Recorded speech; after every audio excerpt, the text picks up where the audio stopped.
Alright, in this video we're going to go over the AP Calculus AB free response question number 2 from 2013. So part A asks us to find all the values t in the interval for which the speed of the particle is 2.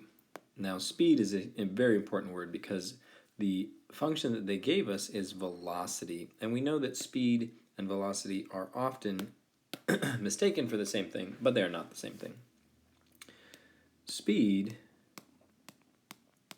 is equal to the absolute value of velocity. So that's what we need to find out where it is equal to 2. So we have the absolute value of v of t equals 2, and that's just an equation that we need to solve. Another common mistake on this one is to plug in 2 for the velocity, but no, we want the speed to equal 2, not when t equals 2, but when the speed, for what time t is the speed 2. And so there's a couple different ways you could do that. It is a calculator allowed question, so you're going to use your calculator to solve this. You could just graph the absolute value of the velocity, just put the absolute value around all that, and then graph the line y equals 2. And solve that. You can make an equation, rearrange, and find the x-intercepts. You could also figure out where does velocity equal both 2 and negative 2 and solve both of those equations. But however you do that on your calculator, you should get that t is approximately 3.128 and also approximately 3.473. Important that we have both of those answers, not just one, because it is speed. Part B wants to know what is the position. And first they want us to write an equation, and then they want us to use that equation, or expression I should say, to find the position when at time t equals 5. So in general we know that to find position, if we're given velocity, I have to integrate. And so in this case I want to integrate from 0 to, I'm going to say x of v of t dt. Now that's going to give me the displacement, how far we have traveled, and so then I have to add to that my initial position, which was 10. And so that's my expression where I can plug in any number I want for x, and that will give me the position at that time. I guess actually as I read this, they want the position s of t. So really I should switch my variables here, because t should be my input variable for s. So I'm going to make this one x, and this one t. Probably not that big of a deal. I think they would give you the point anyway, but since we're making a video, and then this would equal s of t, and so now my input t is this value here. We then do that with a 5, so s of 5 is equal to the integral from 0 to 5 of v of x dx plus 10. Again, calculator allowed, so you're going to do that integral on your calculator, and when you do that, I believe you're going to get negative 9.207.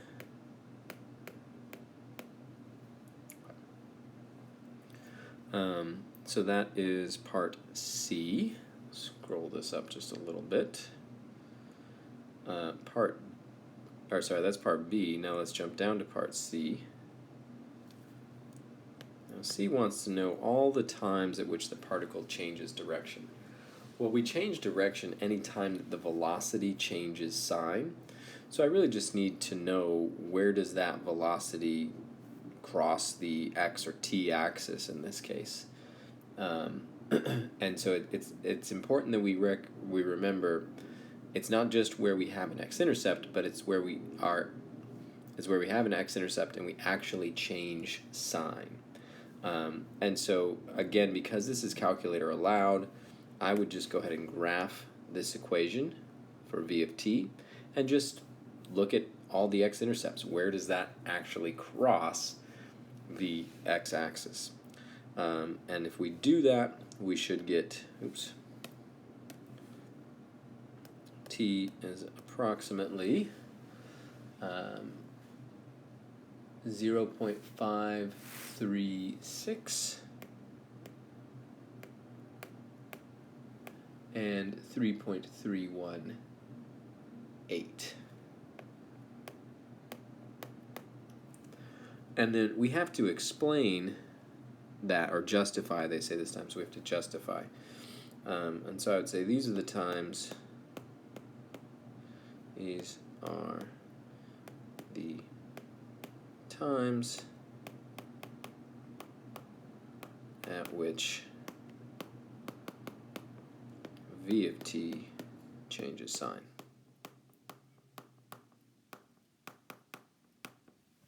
All right. And then let's do part D. So let's go ahead and get rid of some of this stuff from before. You can always rewind if you need to. Whoops, undo that.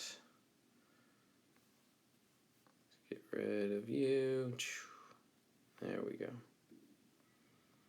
Gone, gone, gone. All right, part D. Is the speed increasing or decreasing? And there's a couple different ways to do this. One is to take advantage of the fact that, as we did in part A, speed is equal to the absolute value of velocity. So you can just try to figure out, okay, here's my speed function. This speed function should be increasing anytime that its derivative is positive. It should be decreasing anytime its derivative is negative. Sometimes taking that derivative with the absolute value can be a little bit strange. So often what we do instead, and again, there's nothing wrong with this method. It works. But what we do often instead, because that absolute value, or the derivative with that absolute value can be tricky sometimes, is we simply say, well, let's figure out what is v of 4. Let's figure out what is a of 4. And if those two values have the same sign, then the speed will be increasing. And if they have opposite sign, then the speed will be decreasing. And so if you plug in 4 for v, you're going to get about negative 11.476. And for A, you're going to get about negative 22.296. And so in terms of our answer, we would say speed is increasing. Speed is increasing because v of 4 and a of 4 have the same sign. Now that's all you have to say to get the point, but just to understand why this is the case, just a little bit of review here. Let's look at a quick graph here.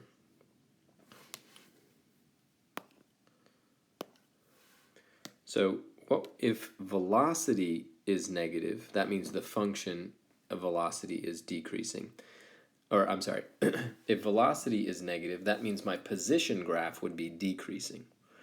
And if acceleration is also negative, that means my position graph would be concave down.